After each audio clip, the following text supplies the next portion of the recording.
The black-thighed falconet is no larger than a sparrow, but don't let its size fool you, as this tiny bird is a ruthless predator, capable of killing prey its own size.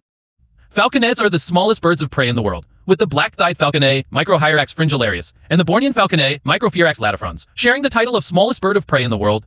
With bodies only 14 to 16 centimeters long, a wingspan up to 32 centimeters, and only a few grams in weight, the black-thighed falconet certainly doesn't sound like the most efficient predator. But its cute appearance is even more deceiving.